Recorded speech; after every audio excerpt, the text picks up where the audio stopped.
Name and your age. Um, Name's Nate Price. 21 years old. Where are you from? From Cincinnati, Ohio. And what do you do for a living? I work for myself now. Doing excavating. How long have you been self-employed? About 2 months now. Yeah. What did you do prior to being your own boss? Before I was working for a big commercial contractor doing, running, doing commercial sites.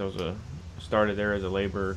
Um, Outside of high school, I initially went to college to play baseball, and I was there for a couple months. I was like, yeah, this ain't it. So I started there as a laborer. Didn't know anything about excavating, dirt work, none of that stuff. So then I started there, and then just kind of worked my way up the ladder. And then the last year, about a year, I was there. I was a foreman running $500,000, $1 million jobs for them. What inspired you to become your own boss? Just the freedom to be able to do what I want. Like, I don't want to have to ask somebody to go on vacation, or if there's a time where I'm down in the dumps and I need a couple of days away from work or whatever. I can just take the couple of days to be done. Go out with my family, my fiance, eventually my kids, and just escape it. You don't really get that when you're working for. I mean, sure you get vacation days, but they don't even allow you to take them unless you give them a 30-day notice. So I didn't want to do that, and then um, it's always been a dream of mine. Even before I started doing dirt work, I was always trying to start my own business in high school and stuff, and doing odds and ends stuff. What was your biggest fear or worry about going on your own or starting your own side business or business?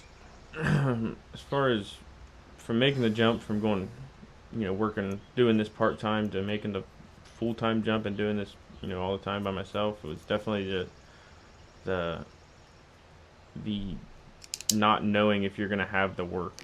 The workflow is scary. You might have a couple weeks of jobs, but you know what it, there's always the what ifs. What if that dries up? What if you don't get jobs? What if you can sit there for all day and just go over what ifs. But um, the scariest part about just doing the work for myself versus for another company is definitely just the it's on you.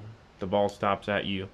You're the answer guy at that point. As my dad always tells me, he said, "You're the answer guy. You just figure it out." Figured it Um, out. Yeah, you know, he ain't wrong. What what made you click on the more direct? What brought you to the more direct YouTube?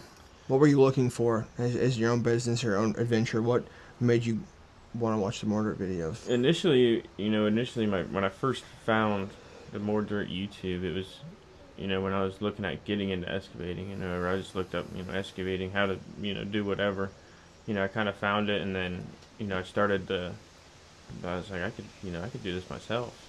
And then I kind of started finding the videos about how to run your own business, how to do this and that, and it just then I got into the more dirt. Well, I got into the more dirt group, and it's helped me tremendously with you know making the doing working for yourself and making that jump from working for somebody to working for yourself. So what? Why more dirt? What makes more dirt special for you? What do you look forward to? What do you like about it? Just being the family atmosphere, the connection that you have, the being able to, if I'm on a job and I'm in a pinch, like I can just call. Like the other day, like I was in a pinch, and I called Jake. I said, "Hey," I got a situation here, and I don't know what to do here. He's like, "Well, here's a few ideas you can do, and yada yada yada." But being able to have that connection, to fall back on if you're just completely stumped on something.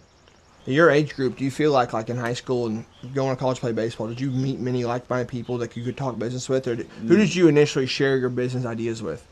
Mostly my dad. Like, me and my dad were super close. We have a really good relationship together. So, when I always, share these aspirations and dreams with him, and he's like, "Do it." Yeah. He said, "Make it happen." But definitely, I got my, one of my buddies. He's got his own business and stuff, and we're like-minded in that sense. But as far as like everybody else, like when like we work on the baseball field or whatever, and everybody always call me the, I'm the manager or whatever, the whatever leading everybody. You know, that's always how I've been, even since I was 6 years old. Me and my dad would build props for my sister's competitive. She used to do competitive dance and stuff, and we built all the props. And you know, I 8 years old, and I was out there bossing 40, 50-year-old grown men around, and they'd get all pissed off, but whatever. So you were naturally a leader as a kid. Yeah, You were, yeah, I've always been. You're born that way. So recognize that at a young age, you probably thought it makes sense you want to step up, be your own boss. Right, right. So being a young 21-year-old entrepreneur like yourself, how is it received with customers? Do they take you serious? Do they try to push you back? How do you ensure them that you are a professional at the job and you can get the job done the correct way? It's probably kind of been hit or miss. And most of the time, for the most part, I've had people, you know, they're fine with it or whatever. You know, they don't really care about my age. But there's definitely been a couple times when they're like, yeah, they're a little hesitant. But you just reassure them, you know, act professional, reassure them of, you know, hey, just because I'm younger doesn't mean I don't know what I'm doing. You know, there's guys out there that might be 40 or 50 years old and still have no idea what they're doing. But you know, I'm here. I know what to do. I'm gonna do it. I'm gonna provide you a good end product, and just making sure you're reassuring that to them. So being your age, yeah, you just keep communication open, stay professional. Yeah. You know, there's a stigma of kids your age being a certain way, and you have to break that stigma and have self-confidence. Yeah, I've always gotten, you know, pretty much my whole life been like, people are like, how old are you? I'm like, whatever, and they're like, you seem like you act like you're way older than you are, and you know, just the way you go about the way you carry yourself and the way you talk to people and treat people, it'll carry you so far in life versus, you know, if you just disrespect and whatever, it's just not where it's at. Doing the right thing. I'm making a quick dollar. Right. So like losing money if you have to make something right versus.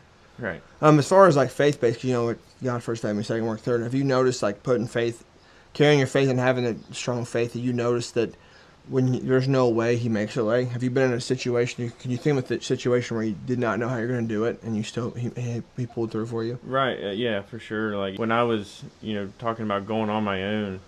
And you know, I've always wanted to, but I didn't know when I was going to, or when I could. And then I hit the power line, pulled that down, came out here, worked with Cole for a while, and got the, you know, that kind of sparked me, and then I was like, I can't do this. It's like, and then I kind of went back and forth for a couple weeks, and then, you know, talking to the guys, and you know, just he's like, if it's time, God will put it, you know, God will make it to where. Yeah. Show you that it's time, and then, you know, the next 3 weeks my phone is ringing 3-4 times every day for like 3 weeks. So once you put full faith in Him, basically delusional faith, right, you just let Him take it over, it's when it started going. Right. Yeah, for sure. Yeah, that's awesome.